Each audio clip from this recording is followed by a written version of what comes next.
En el año 2000, un hombre publicó un anuncio en internet. No era un anuncio de trabajo, no era un anuncio de compraventa. Era un anuncio que decía textualmente que buscaba un hombre joven, de buen físico, dispuesto a ser sacrificado y consumido. No era broma, no era ficción, no era un experimento social. Era un anuncio real publicado por un hombre real en un foro real de internet. Y el hombre esperaba una respuesta. La respuesta llegó. La mandó un ingeniero de Berlín de 43 años, con trabajo estable, apartamento propio y pareja. Desde afuera tenía exactamente la vida que se supone que todos queremos tener. Este ingeniero viajó hasta la casa del hombre que había publicado el anuncio. Se sentaron juntos, firmaron un acuerdo y lo que pasó esa noche en esa casa de Rotenburgo, Alemania, fue grabado en video de principio a fin. Cuando la policía llegó, meses después, encontró los restos en el congelador y al hombre tranquilo, sin remordimientos, explicando lo que había hecho con la misma calma con la que cualquiera describiría una receta de cocina. La pregunta que este caso pone sobre la mesa no es cómo ocurrió. La pregunta es que si se puede cometer un crimen cuando la víctima lo pidió. Buongiorno, buonasera a todos. Yo soy Ezequiel. Bienvenidos a este nuevo capítulo de True Crime. He estado últimamente subiendo un capítulo por semana, pero les prometo que muy pronto voy a estar empezando a subir dos. Les recuerdo que el objetivo de cada uno de mis videos es de dar un mensaje positivo y de sobre todo recordar las víctimas de cada historia. Dicho esto, podemos comenzar. Hoy vamos con un caso que se necesita una aclaratoria antes de comenzarlo. Este no es un caso de un asesino que busca víctimas inocentes, es un caso mucho más complicado que eso. Y esa complicación es lo que la convierte en uno de los casos más perturbadores. Sí, perturbadores y filosóficamente difíciles de entender en toda la historia criminal reciente. Armin Meiwes nació el 1 de diciembre de 1960 en Essen, Alemania Occidental. Era el menor de 3 hijos. Su padre, un oficial militar, abandonó la familia cuando Armin tenía 8 años. Se fue un día y no volvió. Ninguna explicación, ningún adiós formal, simplemente desapareció de la vida de sus hijos. Lo que eso hizo en la mente de Armin lo fue revelando él mismo, décadas después en entrevistas y en el juicio. Para rellenar el vacío que esto le dejó a Armin, Armin creó o empezó a imaginarse un hermano ficticio, un hermano imaginario, un niño rubio menor que él, siempre presente y siempre leal. O sea, amigos, un compañero que para él nunca se iría. La fantasía del hermano imaginario fue creciendo y con los años, según el propio Mengwe, según el propio Armin, fue transformándose en algo diferente. La idea de que la única manera de conservar a alguien para siempre, de que nunca puede abandonarte, era incorporarlo en su propio cuerpo. Literalmente. En 1999 su madre muere. Era la última persona con quien tenía un vínculo real. Después de eso, Armin vivía solo en una mansión antigua bastante grande en Gusfeld. Creo que lo estoy pronunciando bien. Yo siempre tengo problemas con la pronunciación de las ciudades, perdónenme. Es una ciudad con una localidad bastante pequeña, cerca de Rotenburgo, en el centro de Alemania. Una casa con demasiadas habitaciones para una sola persona. Una casa que, según como él la describió, se sentía vacía de manera insoportable. Me puedo imaginar, o sea, estamos hablando de una mansión enorme. Creo que cualquiera se puede sentir de esa manera y hasta ahora yo siento que puedo empatizar. Y entonces, para la época, Armin descubrió el internet. En el año 2000, Armin comenzó a frecuentar algunos foros de internet dedicados a fantasías, un poco de contenido extremo, y se puede imaginar que para la época todavía ahorita hay mucha dificultad, digamos, a tener un bloqueo de ciertos contenidos en ciertas redes sociales. Imagínense para la época. Foros que existían en los márgenes de la red, accesibles pero oscuros, un lugar donde personas bastante peligrosas y bastante creepy, por así decirlo, podían comunicarse de forma anónima. Uno de esos foros se llamaba Cannibal Café, otro nulo. Y en estos espacios Armin publicó más de 60 anuncios. Él, en vez de publicar anuncios de sus habitaciones libres para alquilarlas a estudiantes o a personas y ganarle dinero, no, él estaba haciendo otro tipo de anuncios. Perdón, tenía que hacer este chiste. Es que es verdad, o sea, yo si tuviese una mansión así, yo hubiese hecho plata. Yo hubiese hecho plata, yo creo que más de uno hubiese hecho plata. Pero bueno, yo siento que Armin necesitaba un amigo latino que le dijera, mira, vamos a hacer un business. Pero bueno. Todos estos anuncios que Armin publicaba decían prácticamente lo mismo, que estaba buscando a un hombre joven de entre los 18 a 30 años, de buen físico, dispuesto a ser sacrificado y consumido. Y este anuncio no estaba escrito en clave, no era un eufemismo, no era sarcasmo, era un anuncio exactamente diciendo lo que parecía. Respondieron varias personas, algunas con un poco digamos, llenas de morbo hacia esta idea que esta persona tenía. Yo creo que también habían personas que creían que esto era mentira, o sea, sin una intención real exactamente para lo que Armin quería. Otras respondieron en serio, pero al final obviamente se dieron marcha atrás cuando se dieron cuenta de que realmente esto era en serio. Armin, según lo declarado, él nunca intentó forzar a nadie. Si alguien se retiraba, él simplemente lo dejaba ir. Y estamos hablando de que estas personas entraban a casa de Armin y se iban como si nada. O sea, Armin, ahí está la puerta, te puedes ir. Y la búsqueda de este duró casi un año entero. Y el 5 de febrero del 2001 llegó una respuesta diferente. Bernd Jürgen Brandes nació el 19 de enero de 1958 en Berlín, hijo de un médico y de una anestesióloga, de familia bastante acomodada. Cuando tenía 5 años, su madre muere en un accidente de tráfico. Todo esto durante unas vacaciones. Las investigaciones posteriores se dieron cuenta de que todo esto realmente fue un suicidio que su padre no quiso revelar. Bernd creció creyendo que su madre había muerto realmente en un accidente. La verdad, según psicólogos que analizaron el caso décadas después, esto habría contribuido a un desarrollo psicológico de manera que nadie detectó nada absolutamente a tiempo. El padre de Bernd se volvió a casar y la relación de Bernd con su madrastra fue muy difícil y se fue poco a poco distanciando de su propio padre. Estudió en la Universidad Técnica de Berlín, se graduó de Ingeniería de Control y Electrónica, consiguió trabajo en la Siemens, que es una multinacional de Alemania que también funciona aquí en Italia, donde ascendió hasta llegar a un puesto de directivo en Berlín. Desde afuera, Bernd tenía la vida que se supone que muchísimos quisieran llegar a tener. Trabajo de prestigio, buenos ingresos, apartamento en Berlín, pareja, un círculo social bastante estable y por dentro había algo muy diferente. Brandes llevaba años escondiendo una fantasía que no podía compartir con absolutamente nadie. Quería que le amputaran el pene. No metafóricamente, literalmente. Luego se descubrió que diferentes veces más adelante intentó convencer a diferentes prostitutas de hacerlo o acompañantes también, chicas con las que él estuvo, pero obviamente todas se negaban. Cuando Brandes encontró el anuncio de Armin, lo que vio no fue exactamente lo que buscaba Armin. Brandes no deseaba ser comido en el sentido como Armin quería hacerlo. Brandes solamente quería la castración y estaba dispuesto a aceptar lo que viniera después, incluyendo la muerte, a cambio de que alguien le cumpliera la fantasía que él quería. Los dos se contactaron el 5 de febrero del 2001 y durante el mes siguiente se empezaron a escribir prácticamente a diario. Discutieron cada detalle de lo que iba a pasar y pusieron todo por escrito. Y antes de que Brandes saliera de Berlín, él firmó y redactó un documento en donde declaraba exactamente todo lo que estaba por venir. Declaraba su consentimiento y daba permiso a absolutamente todo. Se despidió de su pareja diciendo que iba a un viaje de trabajo, dejó preparadas algunas cosas en su apartamento y se fue. Su pareja René, con quien llevaba 3 años de relación, también declaró después de que Brandes no parecía diferente. No parecía alguien que fuera a morir ese mismo día. Había comprado algunos electrodomésticos nuevos para la casa, tenía planes concretos para la semana siguiente y fue todo muy impactante para René. Cuando llegó a la mansión de Armin en Busfeld, no sé cómo se dice, amigos alemanes, por favor, corríjanme. Estos dos hombres se encuentran por primera vez en persona.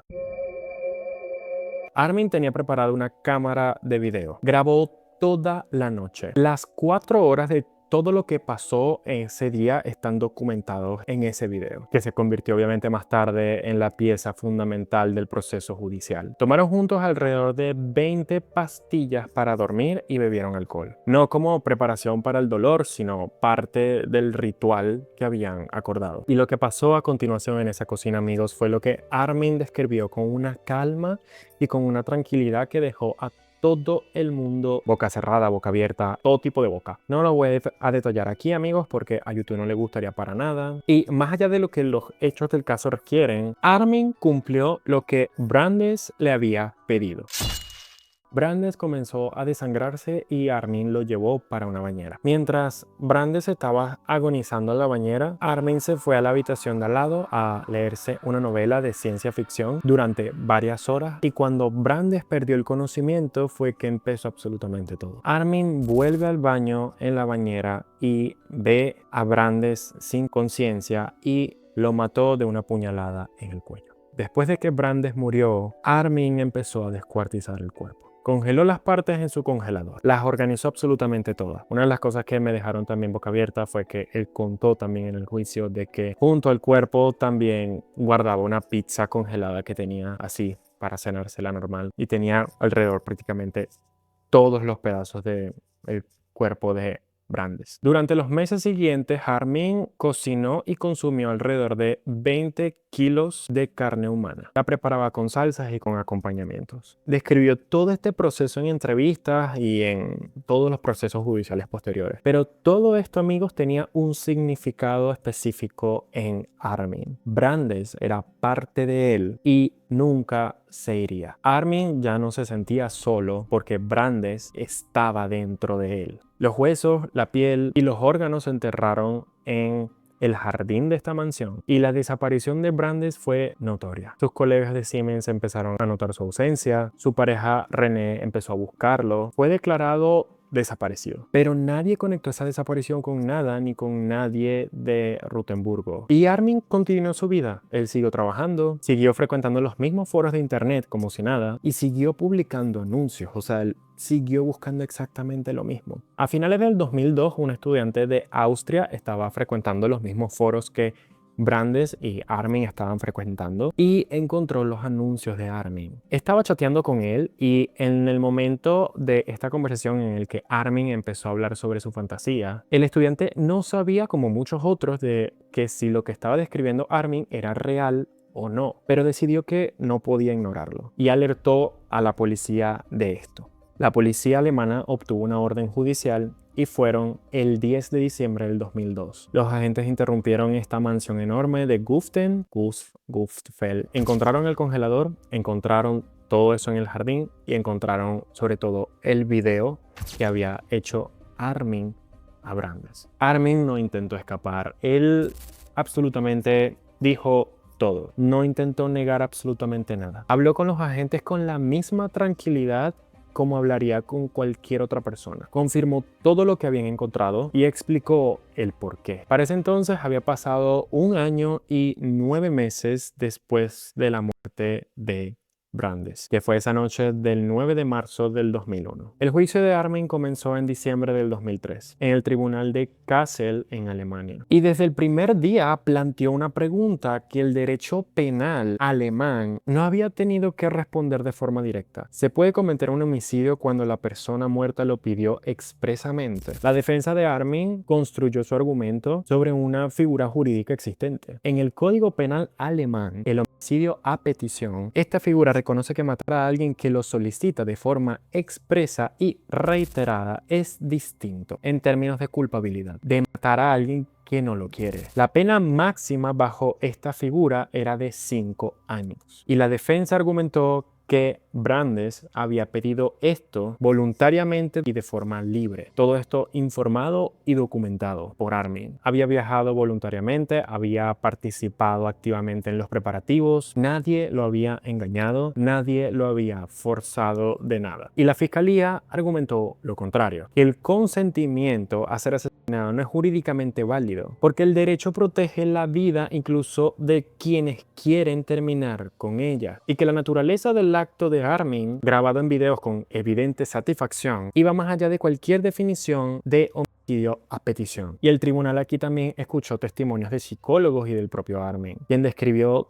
cada detalle ante el juez, como les dije, con una tranquilidad que como si estuviese hablando con el vecino de enfrente. Todo el mundo quedó súper perturbado y efectivamente fue muy perturbador. Y en enero del 2004, el tribunal de Kassel, Armin fue culpable de homicidio a petición, sentenciado a 8 años y 6 meses de prisión. La Corte Federal Suprema de Alemania revisó el caso en el 2005 y determinó que el tribunal de Kassel había cometido algunos errores. La sentencia de 8 años y medio era insuficiente a la luz de las evidencias y se ordenó desde este momento un nuevo juicio. Este nuevo juicio fue en Frankfurt, ante un tribunal totalmente diferente. Los fiscales presentaron el mismo video, los mismos testimonios, las mismas declaraciones, los mismos hechos, todo como nadie cambió, pero esta vez con un argumento central diferente. El acto de Armin no puede clasificarse como un homicidio a petición, porque Armin no actuó con respeto a la voluntad del otro o por motivo de respeto a la voluntad del otro. Había actuado y él se movió por satisfacción personal, por una pulsión sexual y psicológica también, obviamente. El componente de gratificación personal, según la fiscalía, es lo que convierte todo este caso en un acto por un asesino, en un acto de un asesino. Y en mayo del 2006, el Tribunal de Frankfurt dictó una nueva sentencia. Armin fue culpable de asesinato de primer grado y fue condenado a cadena perpetua. Armin escuchó esta sentencia y cuando la escuchó reaccionó de la misma manera que había reaccionado con la primera sentencia, es decir, ninguna reacción visible. Armin actualmente cumple cadena perpetua en la prisión de Kassel en Alemania y actualmente tiene 63 años. En prisión, adivinen qué, se convirtió en vegetariano. Dijo en una entrevista de un periódico alemán que actualmente no puede comer ningún tipo de carne sin que le traiga malos recuerdos. Se afilió al Partido Verde Alemán, participa en actividades de concienciación del bienestar animal, ha colaborado con varios grupos ecologistas dentro de la prisión, es descrito por las autoridades penitenciarias como un recluso modelo, sin conflictos con los otros reclusos ni con el personal. Es alguien que se comporta súper bien. Ha conseguido varias entrevistas desde su celda actualmente, amigos, en las que describe con detalle y sin ningún remordimiento todo lo que ocurrió ese marzo del 2001. En una de ellas, cuando le preguntaron si había algo que lamentara de alguna forma, respondió que lo que lamentaba era haber llegado a ese punto. No el acto en sí, sino el haber sido una persona tan solitaria como para llegar a hacer lo que hizo. Ha presentado varias solicitudes para libertad condicional y todas, absolutamente todas, han sido rechazadas. Los psicólogos que evaluaron a Armin antes y después del juicio presentaron varios patrones que pueden ayudarnos a entender. Ojo, a entender, no a justificar lo que ocurrió. El primero es el abandono de su padre cuando él tenía 8 años y ese impacto al desarrollo emocional. El psicólogo forense principal dice que Armin es una persona que nunca desarrolló ningún tipo de afecto hacia nadie. Nunca tuvo apego emocional y la pérdida del padre, sobre todo a la edad de 8 años, es una etapa crítica del desarrollo sin ninguna elaboración posterior. Dejó un vacío tan pero tan grande dentro de esta persona que la forma en la que él estaba intentando llenar este vacío eran formas que estaban muy alejadas de la realidad. Para él todo esto era algo que le iba a nutrir y que le iba en su cabeza, lo iba a hacer sentir bien. Y esto, amigos, me recuerda muchísimo a todas las veces en las que nosotros de alguna forma intentamos llenar ciertos vacíos con la idea de algo que probablemente no existe, ¿sabes? Como todas esas veces que nos convencemos que cuando tenga esto, cuando haga esto, si tuviera esto, fuese más feliz. Yo siento que obviamente esto es un caso muy extremo y tampoco es para compararlo con nosotros ni con la realidad, pero me hace pensar muchísimo a todas las veces que nosotros creemos que en el momento en el que tengamos algo, en el momento que nuestra vida sea diferente, es que nosotros podemos llenar los vacíos. Siento que como Armin, muchísimas personas han llegado a ignorar de cierta forma algunos vacíos que tienen adentro sin quererlos enfrentar de alguna forma con profesionales o con personas a quien quieres. No tengas miedo nunca, por favor. Nunca tengas miedo de enfrentar vacíos que tienes con personas que te quieren. Hay personas alrededor que te conocen y que te quieren. Te lo juro que sí. Cuando tengas eso, no vas a ser más feliz. Cuando cumplas eso que crees, no vas a ser más feliz. Cuando tengas esa persona, esa pareja, cuando tengas más dinero, cuando tengas esto, no vas a ser más feliz. Te lo juro que tu felicidad y ese vacío que tienes que enfrentarlo hoy. Esa tristeza, ese vacío es hoy, no cuando llegue nada. Cierro el paréntesis de lo que quería decir. Creo que era algo que lo tenía aquí y quería decírselos. Regresando a Armin, el segundo fue la función del hermano imaginario. ¿Se acuerdan que le dije inicialmente que Armin tenía un hermano imaginario y él se imaginaba a este hermano? Los especialistas lo interpretaron no como un capricho de infancia, sino como una solución psicológica desesperada que tenía para su soledad. Si incorporas a alguien a ti mismo, no puede abandonarte, y esto era lo que Armin tenía en su cabeza.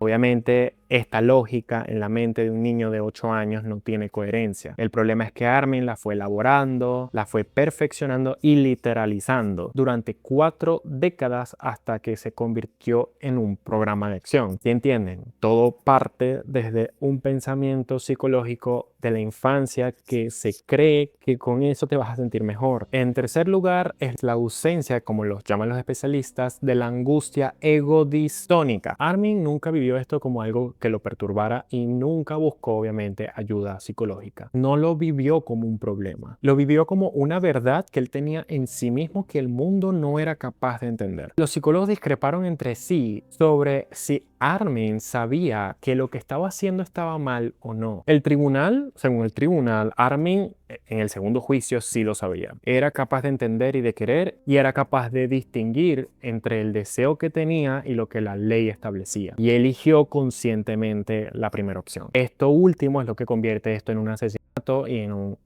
en un resultado de una enfermedad mental severa. El caso de Brent, amigos, en muchos sentidos es también muy complicado y tan complicado como el de Armin. Los peritos analizaron que el perfil psicológico de Brandes, según todos los registros disponibles, correos electrónicos, testimonios de personas cercanas, historial médico, concluyeron que Brandes llevaba años con una fantasía de castración que esto le llevaba a sufrir, que había intentado actuar sobre esa fantasía pero sin éxito, que el encuentro con Armin en su lógica interna era la única solución que tenía. Pero hay que decir algo con mucha claridad: que alguien busque activamente algo no significa que pueda dar activamente consentimiento a eso. El derecho penal de prácticamente todos los países democráticos establece que el consentimiento no puede ser válido para actos que implican la propia muerte, porque la muerte es irreversible. En cambio, los estados psicológicos que te hacen desear ella sí lo son. En otras palabras,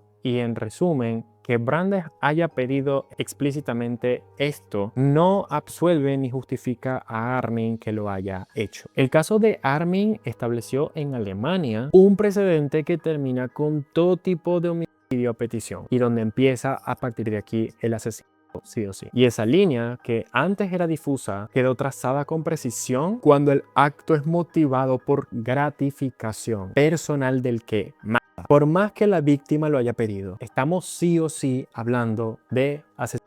Obviamente, este caso también abrió muchísimas conversaciones dentro de foros de internet que hablaban sobre fantasías parecidas a esta, sobre los límites de la moderación en línea y sobre la responsabilidad que deberían tener cada una de las plataformas cuando sus espacios son usados para coordinar actos que terminan en muerte. Este debate 20 años después, amigos, sigue sin resolverse, sobre todo porque hoy en día todavía seguimos con muchos foros, con muchos espacios en internet que son bastante peligrosos, donde todavía existen personas peligrosas que están dispuestas a hacer cosas muy malas a personas. Y amigos, hay algo en la historia de Armin que es bastante difícil de nombrar sin que parezca algún tipo de justificación. No es una justificación, pero es algo que este caso pone sobre la mesa y que de pana, de verdad, es muy difícil de ignorar. Armin era un hombre profundamente solo. Había estado solo desde sus 8 años. Había construido una fantasía durante 4 décadas que giraba en torno a la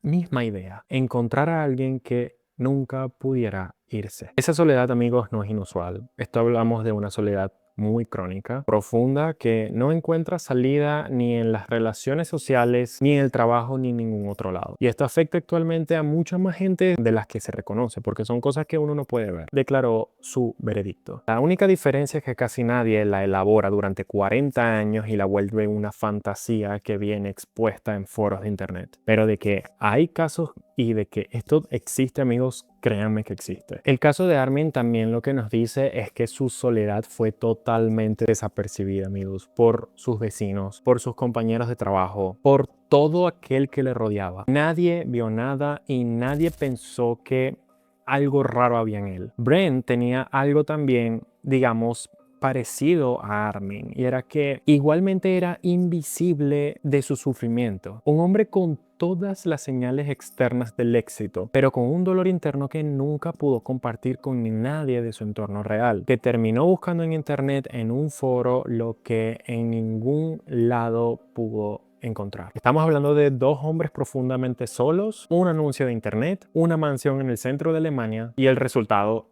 ya lo conocemos. Amigos, este es un caso que a mí me dejó wow, pensando muchísimo, a diferencia de muchísimos otros casos de de secuestros, esto, lo otro. Este caso me dejó pensando muchísimo, sobre todo sobre también seguridad, la seguridad que tenemos en Internet, la poca seguridad que tenemos en Internet, la soledad que no vemos en las personas y sobre todo la falta del querer pedir ayuda. Esto a mí me dejó, sobre todo esto, la falta del querer pedir ayuda, amigos, hacia los demás, hacia nuestros familiares, hacia nuestros amigos, hacia el mundo. Amigos, el video termina acá. De verdad estoy muy contento de que hayan llegado hasta aquí. Si llegaste hasta aquí, coméntame qué estabas haciendo mientras que estabas viendo este video. Coméntame también qué parte del video te gustó, qué piensas sobre este video. Yo, aunque no lo crean, yo leo todos los comentarios porque me encanta leerles. Siempre me llegan las notificaciones, sus opiniones, siento que aprendo muchísimo. Y si te ha gustado este video, si lo has disfrutado, te pido que interactúes de alguna forma comentándolo, dándole like. Y si te ha llegado a gustar más de un video, incluso si te deseas suscribir, esto me ayudaría muchísimo a seguir creciendo, me ayudaría a seguir creando, a seguir haciendo videos que me pueden ayudar a dedicarme a algo que amo, que es crear videos de True Crime para ustedes. De verdad te agradezco muchísimo por regalarme este espacio de expresión de mí mismo hacia ustedes. Les dejo por acá mis redes sociales, estoy bastante activo en Instagram, este es mi Instagram. Escríbanme por allá qué casos les gustaría pues que yo empezara a hacer, o coméntenmelo, si lo comentan lo veo más rápido, pero este es mi Instagram. Gracias por llegar hasta aquí, amigos, y nos vemos en el próximo capítulo.